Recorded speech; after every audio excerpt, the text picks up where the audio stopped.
Seaborne cargo throughput in the Port of Hamburg stays just below the previous year's figures in the first quarter of 2016. Total throughput fell by 2.5% to 34.8 million tonnes. Port of Hamburg Marketing presented the figures at a press conference held at the 25 Hours Hotel. Container handling dropped by 3.4%, driven by economic developments in Russia and China. However, both markets appear to have stabilized. In many other areas, there are single and double-digit growth figures. In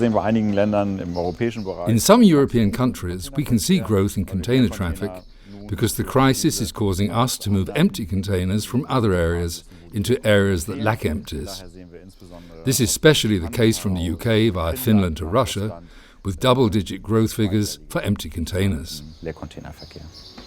As ever, the most important topic for the future of the Port of Hamburg is upgrading the navigation channel. It's important too to be better equipped to handle the real mega container ships. Here we can see the CMA CGM Vasco da Gama with a capacity of 18,000 standard containers. The size of ships is still going up. The trend to mega ships with in excess of 14,000 TEU is continuing. And this year we are reckoning with more than 50 calls by mega vessels having 18 to 19,000 TEU. What does it cost to transport a container from Shanghai to, say, Freiburg, clearing the container through different European ports?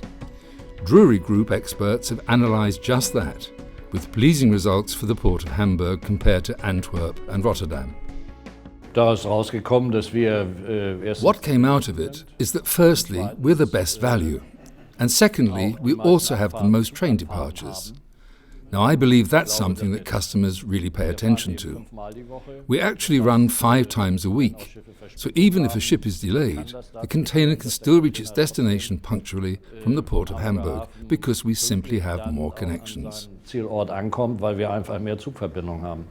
As Europe's leading rail port, Hamburg also has to rely on infrastructure measures on the German rail network to master the growing hinterland traffic. A number of projects are being planned. One package of measures is the Alpha E project, where whole existing stretches of track are being upgraded or where capacity should be increased. The solutions, the individual measures in Alpha E, will ensure that freight services coming out of the seaport Hamburg will run via the Eastern Corridor. That means that via Hamburg to Uelzen in the direction of Stendal, or further southwards towards Lehrte, and on southwards from there. At the same time, alternative routes, for example via Rothenburg-Verden, that will be upgraded to double track, and then to Nienburg-Minden, and on into the Ruhr region will be possible. All in all, Alpha E with its upgraded track sections is the guarantor that we can really get the hinterland services on the move. Despite the slight downturn in quantity in seaborne cargo throughput, Port of Hamburg Marketing assumes that things have bottomed out.